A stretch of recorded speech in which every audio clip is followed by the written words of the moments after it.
بسم اللہ الرحمن الرحیم الحمد للہ وکفى وسلام علی عباده الذین اصطفى اما بعد اعوذ باللہ من الشیطان الرجیم بسم اللہ الرحمن الرحیم یا ایہا الذین آمنوا اتقوا اللہ ولتنظر نفس ما قدمت لغد واتقوا اللہ ان اللہ خبیر بما تعملون وقال النبی صلی اللہ تعالی علیہ وسلم اتق اللہ حیثما کنتم او کما قال علیہ الصلاۃ والسلام صدق اللہ العلی العظیم۔ ایک مرتبہ آہستہ آواز سے درود شریف پڑھیں، اللہم صلی علی سیدنا محمد وعلی سیدنا۔ محترم عزیز ساتھیوں، نوجوانوں، بزرگوں، اللہ تعالیٰ نے ہم جیسے گنہگاروں کو اور ہم جیسے گندے لوگوں کو رمضان المبارک کا ایک بابرکت مہینہ اللہ نے نصیب فرمایا۔ اس مہینے کا لب لباب اور خلاصہ اور نچوڑ یہ ہے کہ جس کو رمضان نصیب ہو جائے اس کی زندگی میں تقوی اور پرہیزگاری آ جائے، اور اللہ تعالیٰ امت محمدیہ صلی اللہ علیہ وسلم کو رمضان کا مہینہ اسی لیے دیتا ہے تاکہ رمضان میں جو انسان پرہیزگاری کرتا ہے، رمضان میں جو انسان تقوی اختیار کرتا ہے، اس کا اثر جو ہے اس کے پورے 11 مہینے پر رہے۔ اسی لیے آج بھی میں نے ایک مضمون میں کتاب میں پڑھا، اور خود 25ویں روزے کو میں جامعہ ڈھابیل میں تھا، وہاں تراویح کے بعد کتابی تعلیم میں یہی بات سنی۔ ہمارے اکابر فرماتے ہیں کہ رمضان المبارک میں جب آدمی روزے رکھتا ہے، عبادتیں کرتا ہے، تو اس کی عبادتیں قبول ہوئی کہ نہیں ہوئی، اس کی کیا نشانی اور علامت ہے؟ تو علامہ ابن قیم رحمۃ اللہ علیہ لکھتے ہیں اس کی علامت اور نشانی یہ ہے کہ انسان جو ہے رمضان کے بعد بھی اگر متقی رہتا ہے، پرہیزگار رہتا ہے، عبادتوں کی فکریں کرتا ہے، نمازوں کی فکریں کرتا ہے، قرآن کی تلاوت میں اپنے آپ کو مشغول رکھتا ہے، یہ اس بات کی علامت ہے کہ اس کے روزے قبول ہو گئے، اس کی رمضان کی عبادتیں قبول ہو گئی۔ اسی لیے ہمارے اکابر فرماتے ہیں جیسے ایک عبادت کی قبولیت کی نشانی کیا ہے، تو جیسے مثال دیتے ہیں کہ بھئی نماز، تو جیسے ہم نے ابھی ظہر کی یا جمعہ کی نماز پڑھی اور اس کے بعد اگر ہمیں عصر کی نماز کی توفیق مل گئی تو اس بات کی علامت ہے کہ ہماری جمعہ کی اور ظہر کی نماز قبول ہو گئی، کیونکہ اسی عبادت کی ہمیں دوبارہ توفیق مل رہی ہے۔ میں اللہ کی وحدانیت کو ایک بیان کرنے کے بعد اپنی بات کو آگے چلاتا ہوں۔ حضرت عبداللہ ابن سلام رضی اللہ عنہ بہت بڑے جو ہے یہودی عالم تھے، اور جب ایمان لیا اس کے بعد اللہ کے نبی علیہ السلام سے انہوں نے ایک سوال کیا تھا۔ سوال 3 کیے تھے، لیکن میں صرف یہاں ایک سوال آپ کے سامنے بیان کرتا ہوں وقت کو سامنے رکھتے ہوئے۔ اللہ کے نبی علیہ السلام سے انہوں نے یہ سوال کیا تھا کہ جو بچہ پیدا ہوتا ہے وہ باپ کے مشابہ ہوتا ہے یا بیٹے کے مشابہ ہوتا ہے، اور وہ بچہ جو پیدا ہوتا ہے وہ جو ہے باپ پہ پڑے گا یا ماں پہ پڑے گا، اس کی کیا نشانی اور علامت ہے؟ سرکار دو عالم صلی اللہ علیہ وسلم یعنی بذریعہ وحی حضرت عبداللہ ابن سلام رضی اللہ عنہ کو یہ جواب دیتے ہیں۔ میں بہت مختصر کر کے آپ کو سمجھانا چاہتا ہوں کہ وہ جواب یہ ارشاد فرماتے ہیں، اور اللہ کے نبی فرماتے ہیں کہ اللہ تبارک و تعالیٰ کی قدرت یہ ہے کہ جس کا پانی پہلے ماں کے مادر رحم میں اور بچہ دانی میں جاتا ہے وہ بچہ اس پر پڑتا ہے۔ اگر باپ کا جاتا ہے تو جو ہے بچہ پیدا ہوتا ہے، ماں کا پہلے جاتا ہے تو وہ لڑکی اور بچی پیدا ہوتی ہے۔ اسی طرح اللہ کے نبی علیہ السلام اس میں پلس کر کے یہ بھی فرماتے ہیں کہ جس کا زیادہ پانی جاتا ہے وہ بچہ اس کے مشابہ ہو جاتا ہے یا وہ بچی اس کے مشابہ ہو جاتی ہے۔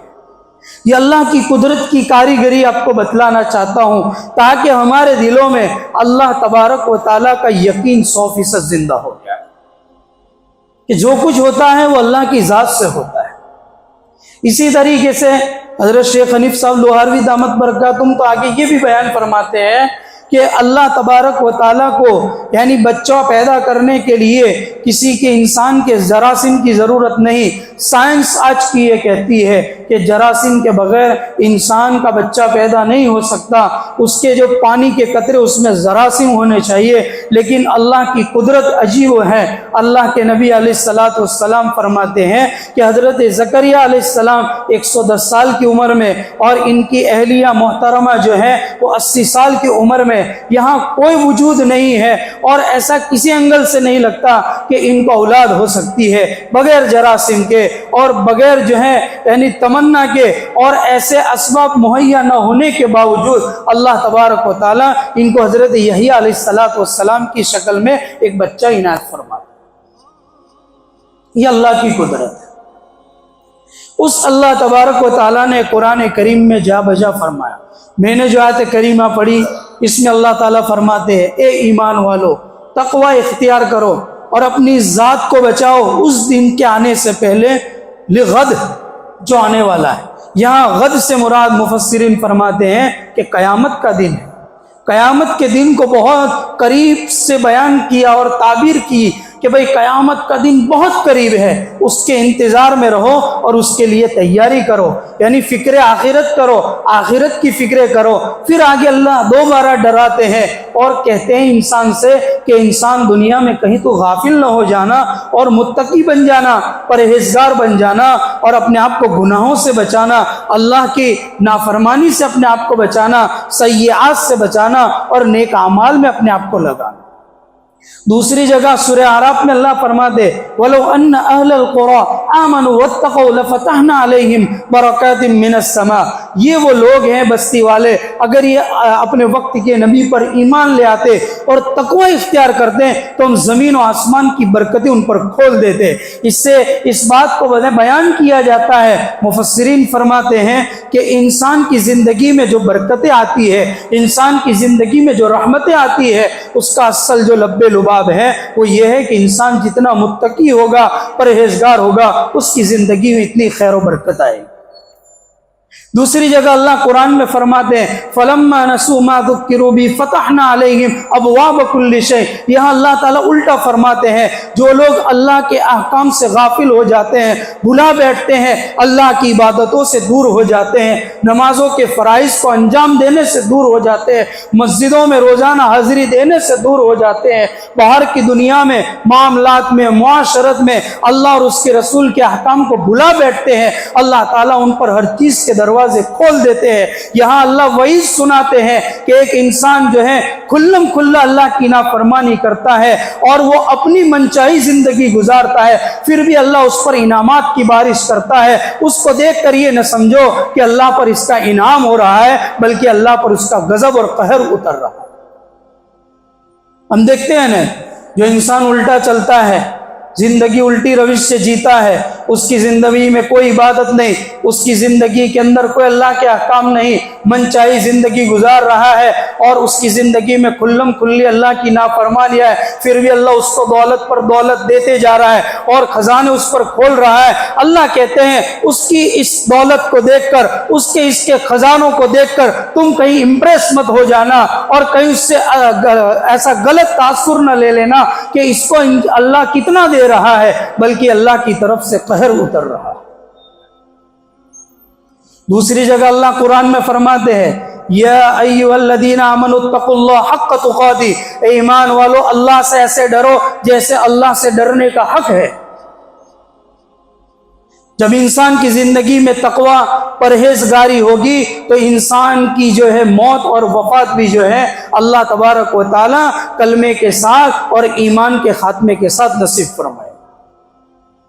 لیکن آج معاملہ الٹا نظر آ رہا ہے، بڑا عجیب معاملہ نظر آ رہا ہے کہ رمضان المبارک کے اندر جو ایک ماحول کریٹ تھا، ہم کو لگتا ہے کہ جیسے رمضان المبارک کے اندر ہم ایک امپیکٹ کو پورا کرتے ہیں کہ رمضان کا مہینہ آیا، ہم نے نمازیں پڑھی، تراویح پڑھی، قرآن شریف کی تلاوتیں کی، 2-4 قرآن پورے کر دیے، تراویح پڑھ دی، تسبیح کے دانوں کو گھما دیا، کچھ مال کی زکوٰۃ دے دی، کچھ صدقہ نکال دیا، مسجد اور مدرسوں میں پیسہ لگا دیا، اور اس کے بعد شوال کا چاند نظر آیا، اب 11 مہینے ہماری چھٹی ہو گئی۔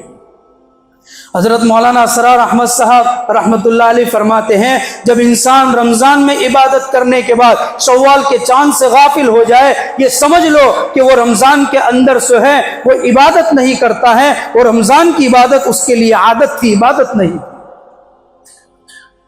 ہم نے ایک امپیکٹ پروگرام پورا کیا کہ رمضان آیا ہے تو 5 وقت کی نماز پڑھیں گے، رمضان آیا تو رمضان کے روزے رکھیں گے، رمضان آیا تراویح پڑھیں گے، رمضان آیا صف اولیٰ کی پابندی کریں گے، رمضان آیا تکبیر اولیٰ کی پابندی کریں گے۔ شوال کا چاند نظر آ گیا، اب ہم فارغ ہو گئے، اب ہماری چھٹی ہو گئی، اب ہم من چاہی زندگی گزاریں، اور ایسا ہی نظر آ رہا ہے۔ پوسٹر آ رہے ہیں سوشل میڈیا پر کہ مسجدوں میں نماز پڑھنے والے کون رہ گئے؟ جو 11 مہینے نماز کے پابندی ہے، مؤذن ہے، امام ہے، وہی نظر آ رہے ہیں، جماعت والے نظر آ رہے ہیں۔ باقی کہاں ہیں؟ تو وہ باقی تو وہ ہیں جو کب آئیں گے؟ 7 کو آئیں گے، 360 کو آئیں گے اور کھاٹ کو آئیں گے۔ سمجھ رہے ہو؟ یہ 3 نمازیں ہیں، عید کی نماز پڑھیں گے، جنازے کی نماز پڑھیں گے اور جمعہ کی نماز پڑھیں گے۔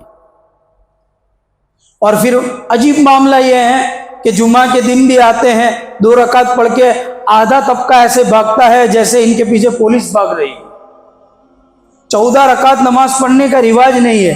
یوں عام دنوں میں ہم زہر کی نماز میں آ جائے تو ماشاءاللہ 12 رکعت پوری پڑھتے ہیں، لیکن جمعہ کا دن اتنا مبارک دن، اس دن 14 رکعت نہیں پڑھتے، 2 ہی پڑھ کے چلے جاتے۔ طبیعت ہم نے ایسی بنا کے رکھی۔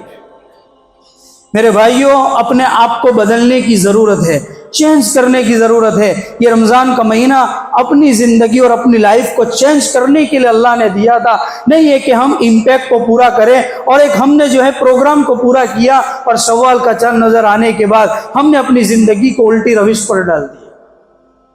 پھر ہم سوچ لے کہ ہمارے روزے قبول ہوئے کہ نہیں ہوئے، رمضان کی عبادتیں قبول ہوئی کہ نہیں ہوئی۔ اس کی علامت میں نے علامہ ابن قیم رحمۃ اللہ علیہ کے حوالے سے بیان کر دی آپ کے سامنے۔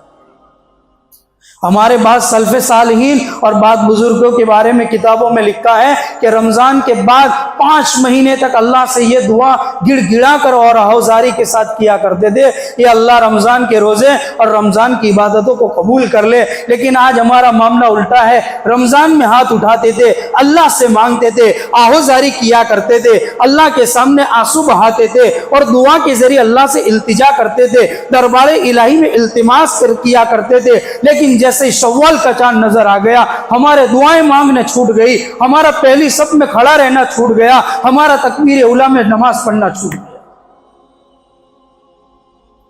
اور عجیب ماحول ہے۔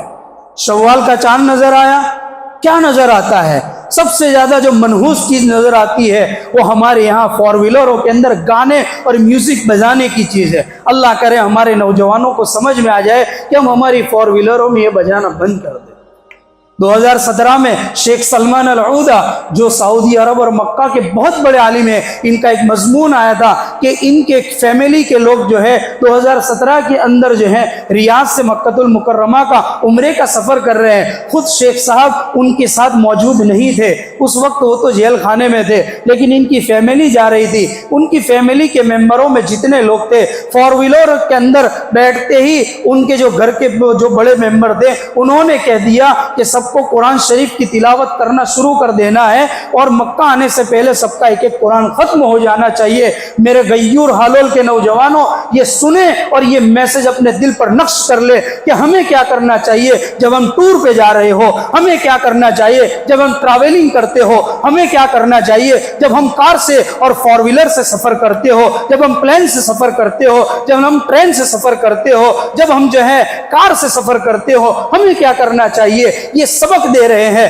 یہ ہے جو لوگ جا رہے ہیں، یہ برگزیدہ اللہ کے بندے ہیں اور بندیاں ہیں، یہ مکہ کا سفر کر رہے ہیں، عمرہ کا سفر کر رہے ہیں اور اس سفر کے اندر تلاوت کر رہے ہیں اور تلاوت کے دوران ان کی آنکھوں سے آنسو جاری ہے اور ایسے میں نیند کا جھونکا ڈرائیور کو آ جاتا ہے اور سڑک حادثہ آ جاتا ہے اور سڑک کا حادثہ پیش آ کر ایکسیڈنٹ ہو جاتا ہے اور وہ کار کھائی میں گر جاتی ہے، سب شہید ہو جاتے ہیں، ایک بچی بچتی ہے۔